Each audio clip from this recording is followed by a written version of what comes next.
Orks have always been very good at bringing lots of bodies that threaten the midboard and hit super hard in melee. They're also generally backed by a ton of Daka, or firepower for the rest of you. And in our playtesting, which luckily we had the book from Games Workshop, we've been able to try a lot of new ideas. It actually fundamentally changes the way that you're going to want to build your armies and play them on the tabletop. So let's take a look. All right, so what we're going to do is we're going to take a look at a lot of the positives for Orks, things that have changed that are great for the army. Then we'll look at the things that have actually hit them decently hard. Followed by, we'll talk about some lists, some strategies, some things that might have changed from 8th edition when playing your Orks. Let's jump in. Cool. So first off, we want to talk about the fact that the new missions are fundamentally about board control. That's right. This is great. Orks are great at board control, lots of bodies, decent toughness, and a lot of threat range. The main reason we say that is because the way you score primary points is by holding 1, 2, or more objectives. Exactly. It's entirely that. That's right. You don't get primary points for killing. Now, there's secondary missions about killing, but you don't have to pick them. Exactly. And the easiest secondary missions are all about board control. That's right. Right? And the Orks can do that board control. So if you can control more than half of the board, you will win every single 40K game. If you can consistently hold more than half of the board for more than half of the game, almost every time you're going to win. Exactly. And one thing to also consider is the fact that you're always scoring at the start of your command phase, which means you have to not only be able to get on the point, but hold it until your next turn. There are a lot of armies that could jump on a point, but Orks are very well positioned to actually take a point and hold it for a period of time. That's right. What you're looking for is OBSEC units that are durable and durable to both shooting and combat. Exactly. And the boys have that because they have the quantity and then the buffs from force fields and pain boys to outlast shooting, but they're also a very scary combat threat. Exactly. And so if you charge into them, you're also going to lose a lot. Now, the fact that they're physically large in footprint means that even if you kill a whole wave of them, you might not even be able to get your boys, your troops onto the objective. Absolutely. So there's just so many advantages going for them. Yeah, it's a really exciting time for boys, basically. Yeah. So the other thing I want to talk about is in list creation. This has changed pretty fundamentally, right? We used to have to get more battalions in this case to get more command points. I would always go with 3 battalions, 9 troops to get the maximum command points. Now you don't have to. Yeah, that was what, 18 CP? 18 CP. Right, exactly. And now you basically get 17 CP just for playing the game. Exactly, exactly. So you're not getting more CP in the new edition, but you don't have to take as many taxes, right? Yeah. Their troops are amazing. I don't really see myself taking many less boys or many less grots, but I can play them more strategically. I can say I'm going to take 2 20-man grots instead of all these little min squads that kind of die easily. And the truth is now you could, right? Like if, a couple weeks ago we played an all buggy game, you could have almost taken no infantry at all and still had almost all that CP. And so it opens up a lot more flexibility. Exactly. We think boys are great. We think grots are great. So you're still going to have them. But if you wanted to try something completely different, you want all Mega Knobs, you want all Killicans, these are things you can do now, and you're going to walk away with just as much CP. Exactly. You can actually run the tin heads finally. So I'm super excited to find all these builds. The Ork Codex is very, very deep. So there's tons of combinations that we probably haven't even found in all of our playtesting so far. Yeah, that's so I'm really excited for that. And even for most people, even if you're taking lots of boys, it'll save you 1 or 2 squads that you would have had to get to fill out. Probably not the HQs because the army relies on the HQ slots. So that's the one thing that you're going to always have to watch out for. That is the tougher thing, and we'll talk more about that as we move forwards. Cool. So we were talking about troops, new battalions, things like that. But let's not forget the grots. Yeah. The grots are amazing. They're scum of the earth, but they're such a powerful unit. Yeah. They're very cheap. They don't get the morale bonuses of boys, but morale got more lenient in 9th edition. Plus, they do get things like the jump. They get the run and charge. All these things that make them very good at screening out your more expensive units, right? And screens are twice as powerful in this edition as they were for a couple reasons. One, you have more things coming in from reserve, which means you need to screen the board against them. But more importantly, the fact that you need to reach everything you charge. So if you declare a charge against a grot unit and then against the boys in the back, if you don't make it to the boys with your charge, you fail both. And so people often can't risk double charging. And so that means now they're going to have to kill your grots, which is going to leave them open to countercharge. Exactly. It's actually a really big stealth buff to the Orks, and anything that can bring those cheap screens. That's right. And the grots, we used to take them just for CP, and they would stand on the backfield.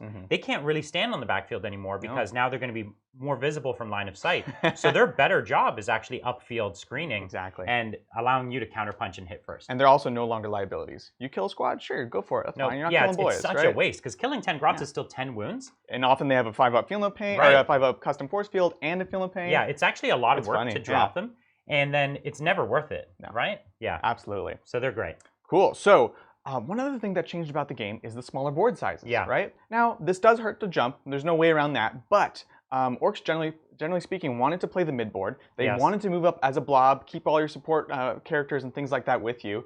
And the mid board size, the smaller size, is actually really, really good for them. Yeah, it allows you to more often stay within bubble range and still be in the places you want to be. That's right. But it also allows you to hold those mid board objectives, but be in striking distance of the entire board. Yep. So if someone wants to hide a key unit back in a corner and you're on an objective, now with your advance and charge, you're getting almost anywhere you want to get. And that's something that's become already more important for Ork players with the rise of Space Marines, where the boys are not the killiest thing on the board anymore. So it's more about how do you project force, take a portion of the field, and actually kind of threaten different areas of it. And now that threat range is a significant portion of the board. Yeah, I absolutely think that's true. And a lot of the things, Orks were already in the mid-board, so the other benefits that other armies got as far as range goes really doesn't impact the Orks. Everyone always had range to shoot the Orks. Right. So this is just all good for them. Exactly. So speaking of the fact that Orks are a mid-board army, one of the other great things about killing in the missions is that you don't have to do it first turn, right? Yeah, or at all, right? But you really had to kind of rush or tech or throw the burn bomb in there to get that first turn kill, right? Orks can do it. You could go hot on a shock attack gun, but it was really risky, and there was actually a lot of the game was riding on that. A lot of times you had to place your shock attack guns maybe where you didn't even want them in threat range, and so this army really wants to go hard in second turn, right? When we've played games with Orks, we found first turn's like 10 minutes, second turn's 1 hour, Exactly. And that's what happens with Orks. The whole game is in that second, third turn when they make the charge. And now you can wait till second turn to start scoring almost all your objectives, right? Yeah, it's funny, Orks want to wait for a turn or so, and they also don't necessarily want the game to go to 6. So that 5 is actually good, right? You get that sweet spot of you've now taken the board, you're holding it, and you can play that advantage much more than you could before. It does take 6 turns to remove a whole Ork army. Exactly. And the fact that, the game ends a little sooner, you're absolutely right. That's another nice little buff that it's always hard to quantify those things, but it's definitely a good thing. Absolutely. So the last positive we want to talk about is actually a faction-specific one. Right. Freebootaz, who benefit from killing a single unit, and it triggers the competitive streak, getting +1 to hits. Really powerful ability, but it's been tough to play in the past if you play in a format like ITC, where you want to deny kills, right? Yeah. So you basically have a faction where your opponent's entire goal, actually everyone's goal, right, is to deny kills. Yeah. So it made it really hard to get those first-turn kills, pop those off. But guess what? Kills don't matter. People aren't making these really highly durable things. The reason we talked about earlier about screens being more powerful, you're going to throw them forwards. Yeah. All these are great things for the Freebootaz. It's going to be much easier to just pop that off, get that kill, get the buff to your army. I agree. With MSU, with all these multiple small units out there with easier line of sight, you're going to find a juicy target to proc that off. And Freebootaz were already great. This is a great little thing. And there's going to be little things throughout that you find that are just little changes to the way some of these rules, how easy they are. Yeah. This is a particularly great one for the Freebootaz. Absolutely.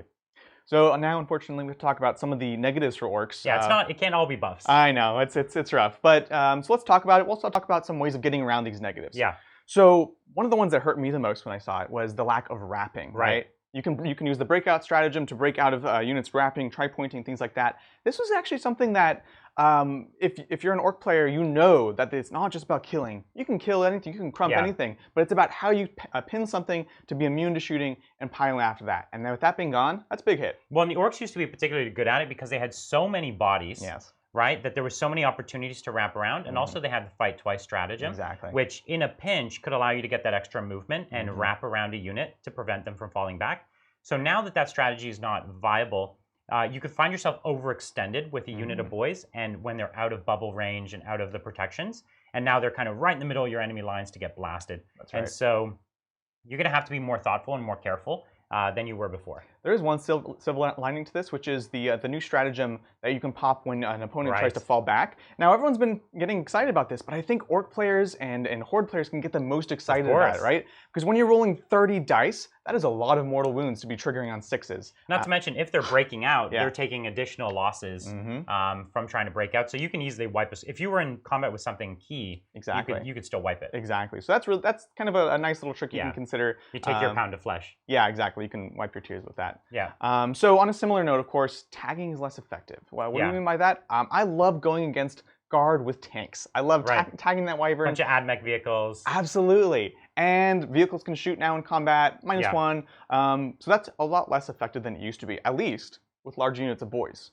With Grots, it's still useful because they have to just kill those Grots, right? So it doesn't last as long. In many ways, it's easier now because the grots don't get killed in Overwatch. Exactly, that's very true. Right, which they used to. So you'll get that tag easier, and now you're at least guaranteeing, hey, you need to shoot these grots. That's right. So it is a negative, but I think for a lot of Orc players, it's going to be more of a horizontal move. We're just kind of changing those tactics. Tagging is different than it worked before. And many tanks aren't that great. Like if in combat, if you've got a Land Raider with 4 las cannons, you're killing maybe 3-4 grots, right? And probably not at -1 to hit. You're probably killing 2 grots. Not so bad. That doesn't feel great. And combine that with the mid board, which means you're more likely to be within break and edge range. So actually, it's not so terrible with that one. Yeah. One that actually does hurt a lot is the changes to line of sight. That's right. The new terrain rules mean that the moment you touch into a piece of terrain, you can be shot, right? And for me, as an Orc player that played ITC, traditionally the bottom floor of buildings were completely open as far as windows, things like that. So you always looked for those ruins right in the middle of the board that you could just pile an entire party of Orcs inside and just hang out there and say, this is mine, you can't come in. Don't come close. That's right. And again, it's also about that projecting force, right? Now, the moment you do that, they can get shot, killed, everything, all that stuff. So that means, 1, you're more vulnerable to getting shooting, and 2, it makes those 9-inch charges out of deep strike and things like that much harder, right? Because you can say, do I want to be visible and risk failing the charge and getting shot? Or do I take the longer charge that's safer if I fail it, right? One of the nice things is that you used to charge through those buildings to deny Overwatch, because this army suffered a lot from that. Overwatch could tear through boys. Now, people are just not going to have... They can still do it with a key unit, but not with as many. No, and they're definitely not gonna. They're gonna think twice about spending that CP. Absolutely. So the other elephant in the room, of course, is blast weapons. Yeah. Blast weapons have been kind of interesting because there's actually only a few armies that want to actually run these big squads, right? If you were used to running 10-man squads or 11, you could sort of tone it down. But things like Orcs, Snids, Demons, we all want to have big squads. That's right. So I'm terrified of all those big things that have blast. Yeah, I think blast weapons are going to be unbelievable against the Orcs. They're going to be so good. Yeah. Everyone keeps talking about things like the Wyvern, right? It's 24 shots when on blast, and then it can fire twice. It's going to be really rough, and really there's a lot of blast weapons in the game, and so people are going to be not taking them on purpose. They're just going to have a ton in their army, and they're just going to gain this extra efficiency against you for no real reason. Yeah, I think they'll be like decent in other matchups, and they'll just take them like you said, and they'll get to the table with an Orc player, and they're like, this is my time, right? So that's definitely something to worry about. Then again, just tag them. They can't shoot in combat. There's silver linings. That's the nice thing. So the more people tech into these blast weapons, the more that opportunity for tagging tanks comes back, which the Orcs are great at. So all of these things have trade-offs, right? They actually do. The blast weapon is really good, but it comes with a weakness. Absolutely. So detachment changes were on one hand great for unlocking different options. Yeah. On the other hand, Orcs love HQs, right? They need their characters that buff, and pretty much all of them are inside of the HQ slot, unfortunately, rather than being inside of elites. Yeah, that's right. And so that's actually harder to get. We're talking about pain boys, weird boys. Yeah. Big Macs, bosses. You need all of these things. Yeah, and you need a couple custom force fields to be moving up on both flanks. So that hurts. You can kind of minimize it, but I think in this new edition, you actually almost want more support characters than ever. That's right. So that's going to be something that we look at moving forwards is, when is it worth it to just take another patrol, get some extra HQs, things like that. But that's definitely a hit. The most HQs you could get without spending any CP is what? It's 4, right? It's 4, It's 3 from a battalion and 1 from a Supreme Command. That's right.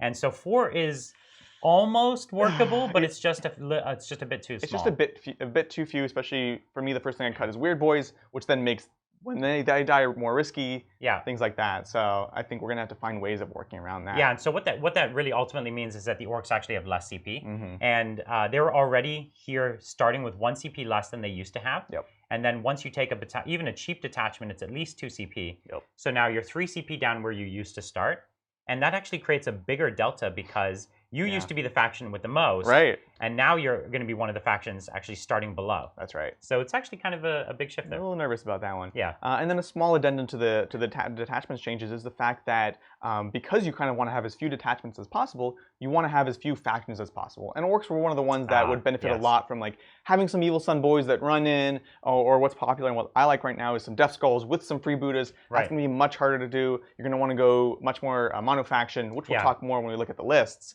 But that is a thing that affects them. I will say I like that for the game in general. Yeah. I love the look of a mono theme army kind of coming to the table. I like soup when it's thematically makes a lot of sense, but not when it's just kind of min-maxing. Absolutely. So I'm into the change, but it is a hit to some armies. I think it'll make them more unique too, because you're playing one faction, you lean into the abilities of that chapter, clan, what it may be. Yeah. So last negative thing is a decently big one. I think so. No more speculative charging. As we discussed, the thing that makes your screens so powerful, because you have to reach everything you declare a charge against, is the same thing that makes orcs much more vulnerable. It makes everyone's screens better and your opponent's screens better. Yeah. And so now people will be screening you out and doing exactly that. You'll charge their screen. You can't wrap it. Then you'll be standing there waiting to get shot. Exactly. So to me, most of this means that you're better as a counterpunch. Like, you're better to try and get charged. 100%. Wait for them to charge you, and don't try to charge them. 100% agree. That's definitely going to be the big change. And the one kind of weird thing about this is there was a spell in Psychic Awakening that looked kind of like a dud, the Goth's Bolt Charge. It means you will always be able to make at least a 7-inch charge. Kind of seemed strange at the time, but now in the context of 9th edition, that actually gives you some flexibility, right? If you're running up and you have someone within 3 and someone else within 7, I know how I roll. I wouldn't risk the 7-inch charge, but now I actually can do that. So that's kind of a weird thing that just kind of popped up, and we're going to see more of that as we understand these rules better. Absolutely. I think I'm really into that. That's a huge change for common armies, and it really makes it that you have to think twice before you're being the aggressor. I think, you know, there's lots of little shadow nerfs there. Like there's so much more fight first for your opponent, right? So many armies now have that ability, and so because they changed the order of who fights first, right? So even if you charged, so many armies, Space Marines, Death Guard, Custodes, many more can fight first, and it's just too much of a punishment. So honestly, many times I think you want to get charged. I think so, absolutely. Cool, so we've taken a look at some good things about the army changes, some bad things. Now let's talk about some army composition and how that might change in 9th edition. We'd like to take you through probably one of the most important scenarios when playing Orks in 9th edition. Yeah, so the Orks, they've got to take control of the board early, and then they've got to hold it all game long. Absolutely. That's how they're going to win the game. That's right. So there's it's actually kind of strange when you get to the table and you say, okay, there's going to be some combat threats here, less of combat threats here, and traditionally you'd want to get right on the objective, hold that. They're going to try to get up to you, and you can try to charge them back. However, with the smaller board sizes, things are going to be hitting each other much sooner. That's right. We have the Terminators that will actually do a decent amount of damage here against these boys, and so we want to think about how can we actually get the boys near or on the objective, but screen them out from actually taking a charge, or at least making it harder for those Salamanders to complete that charge. So what's actually happening here is you'd assume there's some objectives backfield for each of us. But then there's always going to be objectives mid-board somewhere. That's right. We've got 2 objectives, one here, one over on the other side there. And we want to take control of both of them, and we want to hold them both. That's right. So what we've done is during deployment, we've put boys ready to go onto each point. We've got some support characters. We've got a custom force field on both sides. That's right. Because more often than not, we're going to have to split our armies in these new missions. And we're going to jump on these objectives and take it off. And just in case you can't see, as we said, we've got 10 Thunderhammer Storm Shield Terminators there. And over there, all we've got is a handful of Combi Flamebear Salamanders. Still good, but scary, but not as scary. All right, so let's jump into the movement phase, and we'll show what we would have done here. That's right. So basically, both units are going to be still advancing up, just so you have that extra movement. But you don't want to overcommit to make an easy receiving charge for the opponents, right? So first thing we're going to do is we're going to actually take a look. We want to make sure we want to stay outside of 9 inches of these guys, obviously. I don't think there's too much of a danger, but we want to make sure we think about where the grots are going to be. So we'd advance them. They're probably going like 7 to 8 inches. So one of the first things, we'll measure back from these guys, and we'll see here's where our grot screen can go. That's right. 9 inches right there. So we just don't want to be within 3. So we can go all the way up to this point. That's right. And with even a 3-inch advance, that would get us there. Absolutely. So now we're on the point. Now what we're going to do is, because of new coherency rules, we actually have to stay kind of in this 2-line. That's right. So if you have these movement trays, that'll help you. And what we're actually doing here is we're stringing a few of them almost to the center of the board here. That's right. And we'll show you why in just a second. But here we've got this thread. We're not going to spread it too thin, because we still want to be able to respond in combat. And we also want to keep basically our 18-inch diameter bubble for the custom force field, which now works in combat. Amazing. That's so you can move up. So we've got exactly 18 inches here. We'll move him up dead center. Perfect. Now he's being protected from them because he's within 3 inches. And we've got our 18-inch bubble. So this first unit is up on this objective, ready to go. That's right. Now this unit over here, because this is less of a combat threat, we can be much more aggressive and sort of take that board and really kind of dare him to come to us. Whereas this one, we're saying we're going to hold it, but really hopefully you don't come towards us. Yeah, what we'd like to do is actually get on the other side of this objective. Exactly. So what we're going to do is move this one up. If you want to just move this one up a little further. That's right. And we're going to see how we get it there. So we're going to push it as far as we can. Obviously, we're bringing these up. And same kind of idea. These guys, we'll put them on top so you can see. We're trying to push and be as aggressive as possible. Again, potentially scary if there was an actual threat here because now we've touched the terrain. Yep. And then we're going to do the same thing where we try to spread to get within range of our pain boy when we move him up. Okay. So we're going to go ahead and do that. So we move that up, and we're going to take this custom force field up and make sure it's in its 18-inch aura as well, which we're good. Looks good. Now, what we can also get is this pain boy. That's right. And he needs to be within 3 inches, right? Mm-hmm. Now, we have to be careful here because we want to be within 3. So we could have just strung that out a little bit. Yep. But 3 inches is also the range for character targeting. Exactly. So we'd have to make sure there's nothing coming down to get him. That's but now we're in pain boy range for both, force field range for both. Looks good. This one isn't at risk of being charged, but this one is. That's right. So now we'll go into our psychic phase. Just before that, we'll just run him up so that we still get our bonuses to cast and also protect with the new character targeting rule. That's right. So now we're going to get the +3 to cast, getting the jump on a 4. Yeah. You know, we might perils, but you know, we'll see. That's the life of an orc. We're definitely going to perils. And we're going to jump this 20-man grot unit right over here to recreate the screen in front of our boys. And what we're going to do is we're just going to build a screen here. Now, this is going to allow the grots to get charged, but it's going to prevent the boys from being charged. Absolutely. And even if they wanted to do a long run around the edge here, they can. Now, we have to, this screen is going to be smaller than it was previously. Yes. Because of the new ability, or the new coherency right. rule. So we're trying to keep those little triangles. So, and this is actually one of the biggest kind of finesse as you're doing these big units that really want to screen, that want to spread out. The screens can't be as abusively stretched as long as they can, but they're still great. They're still useful, right?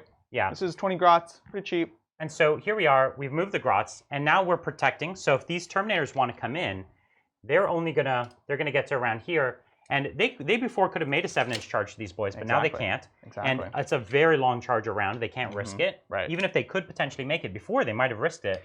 Well, yeah, and exactly. And one of the other things is if you're fighting things that have double fight, that are able to sort of hit the first screen, clear them out, pile in, fight the second unit, you can actually no longer do that, right? Which this unit does have. Yeah, absolutely. So yeah, they could have. It's a big thing. They could have fought here, killed, piled in, and then fought again, but now they can't. Absolutely. So here we've done it. We've taken this side. We didn't put the screen up there because we don't have the combat threat. Yep. We've put it up here, and now at the start of our next turn, it's very likely that we own both of these points. Absolutely, and we can respond, right? So we have all these boys. We're sort of mitigating where we actually need to activate because we know with the new alternations that can be actually quite risky. Yep. Again, I personally like Deathskulls because we could be throwing the additional rend against these Terminators, and so now we have these 30 boys hitting them super hard, at least holding the objective. Yeah. And there we are. So as we said, this is sort of a generic strategy that you're going to want to practice over and over again for Orks. Yeah. It's very, very powerful, very important. And the core of it is similar to what we've done in the past, but it becomes doubly important for 9th edition. Well, and even this was only preparing for your first turn. You also need to be in range for your second. So if you have more grots, you'd want to advance them up. Right. And as soon as the screen dies, you just build an even thinner wall right in front so that those Terminators, maybe you have several turns to whittle them down. You don't have to go into them right away. Right. Because as we know, these boys really aren't going to do much to that many Terminators. Right. So what we can do here is continue to build the screen. We don't have to kill the Terminators to win the game. No. We just have to keep holding that point. And so we just keep throwing grots. Just keep throwing grots. All about those grots. In fact, a 10-man grot squad would probably have actually been enough here. Yeah. So kind of play with the different squad sizes as you're building your armies. Yeah. See what works for you well there. And the other thing to remember is previously the grots would have jumped up, got the recon, got the point, whatever. They die. That's cool. We don't even need the boys. Yeah. But we have to stay on it until our next command phase. That's so right. having those boys that are staying there untouched is absolutely crucial to winning this game. Yeah. And really, as I said, we can't stress enough that you don't need to rush in and charge. You don't need to pick up those kills. Right. You want to be holding the point as long as you can. So I'd say 9th edition, you have to be more cunning than brutal. Oh, well said, well said. Cool. So with that, let's go ahead and take a look at some specific lists for building Orks. All right, so with all of that being said, I want to take a look at a couple lists that I think are interesting in 9th edition. Okay. So the first one is about Deathskulls. Deathskulls are already kind of in contention for being the best mono-faction Orks, and I still stick by this. They got better with the Psychic Awakening, there's spells to sort of debuff single targets that benefit your whole army, a million chapter tactics in there, really, really powerful. So the idea behind this army is really that it plays all parts of the game. You're going to take about 90 boys, of course, all your support characters, 2 custom force fields, because we really do think that it is important to be able to play both flanks. Yeah, you're going to have to split your army, and you want durability in both spots. Exactly. Yeah. One downside is you're only running 1 pain boy for that and 1 weird boy. But again, the jump got worse. Yeah. It's not the end of the world. Just keep your weird boy next to your pain boy so that when you explode, you can kind of mitigate some of that. Well, this is also because we're finding that we want to keep that CP, and it's really hard to get HQ slots. Yeah, so this army only has 1 battalion and 1 Supreme Command. That's 4 HQs. If you wanted even 1 more HQ, you're paying a minimum of 2 more CP. And then you are losing a lot. So that does hurt. So that's the basis of the army. You're also going to be bringing about 10 mech guns, 10 to 12. Sure. Just for a lot of firepower. You push probably the one flank that you have less boys on. And then 2 burners, because burners are amazing. Burners are amazing. It gives you that reach. First turn, it gives you some reach against the harder things like custodes that actually could chew up the boys. Yep. And then, of course, I'm actually still bringing 40 grots. Like I said, you can take less, but I still love them for screening. And often I'm gonna probably take 20 on each side. 1 will screen for boys as they push up a flank, and then the other one will probably screen all the mech guns. Because remember, those are blast weapons, so they do hit hard. They're amazing, but they can get tagged and can't counterfire in the same way that some other things might be able to. Absolutely. So this army, it's really playing a whole utility game. Yeah. It's not trying to run up and be that big assault. It's trying to take the board. It's got a layer of screens. If you charge the screens, you'll get shot and then countercharged. Yep. And it's got enough shooting that your opponent can't afford to stand back and wait all game either. Exactly. Because they're not going to get through your army because you're shooting their shooting, basically. Absolutely. So that's the list. Again, if you try this kind of thing out, just keep an eye on your weird boys. I found them to be, obviously they die a lot and you have less of them now. And then of course the mech guns are tricky with the new line of sight. So you have to be very careful when you position them. Yeah. But overall, really like the list. A lot of fun. You get to do all of the Orky stuff in one. So the second list I want to talk about is the Freebootaz. Of course, we mentioned them in the positives, and I think it'd be a shame to not kind of play around with them in the new edition. Who doesn't want to play pirates? They're so cool! So in this one, we're bringing still 60 boys, because that's still very useful. Yep. A few units of grots to screen out, and also provide grot shields for our 10 flash gits. Yeah. Because they're amazing. They have, again, shorter range shooting. It's 24, which is better on the new board. But the board's smaller. Exactly. They have traditionally been able to really just gank one target and then get shot down because of the openness of where they are. Yeah. But you can actually play the angle game with the new edition, the new terrain, a lot better with them than you could before. And it's a lot easier to move them into terrain to get them at line of sight at a key target as well. And so more often than not, like they were small and a lot of people could try to hide from them. So now you can almost always get what you want out of it. Exactly. We'll be bringing Badrook because he's great and very cheap. Again, he's kind of expensive in the HQ slot, but points-wise, he's fantastic buff for them. Yep. We'll be running a couple flyers, definitely a Burn Bomb still. It doesn't help you with the competitive streak because it does damage in the movement phase. Right. But still, at least one of those is useful. We are also going to be running, of course, 10 to 12 mech guns. Yeah, the mech guns are still great. They're great. Right. They're great for triggering competitive streak because they don't benefit from Freebootaz, but they are Freebootaz themselves, so they can grant it to everything else. And then lastly, we will be including a Gorkanaut, the new relic for them where they get the additional shots, additional +1 to hit within 12. Amazing, doubly amazing with Freebootaz. Yeah. So between him and your 60 shooters, you can be clearing out screens, pushing forwards, holding that midboard, and just shooting everything as dead as you possibly can. Yeah, this is a ruthless shooting army that almost nothing can stand up to. That's right. And so it forces them to try to come to you. But the wall they have to walk through of grots and boys is something that most armies also can't deal with. And all the while, if they're trying to deal with your army, they're not playing that mission, they're not scoring those points. And after 2-3 turns, they'll find that there's no coming back, right? And absolutely. You're just hitting them on all fronts. So I really love this army. I think it's really, really, it's pretty vicious. I think it's going to be scoring right off the top. And it's also going to be really hitting your army very hard. Absolutely. And again, who doesn't love pirate orcs? Oh, right? Of course. Cool. With that having been said, thank you guys so much for watching. We, of course, are going to be showing off at least one of these new armies in the following week. We haven't quite decided yet, but we're really excited to be doing that. We've got many battle reports this first week and a ton more battle reports coming every week. We're going to be covering every faction. Make sure you do like and subscribe because there's going to be so many. It's just going to be very rapid fire. That way you'll get the notifications as soon as you can. We're going to be doing tons of coverage on this, trying new things, and kind of sharing with you guys during those games the things that we've learned throughout our playtesting. Absolutely. So yeah, we'll see you guys there. We'll see you there.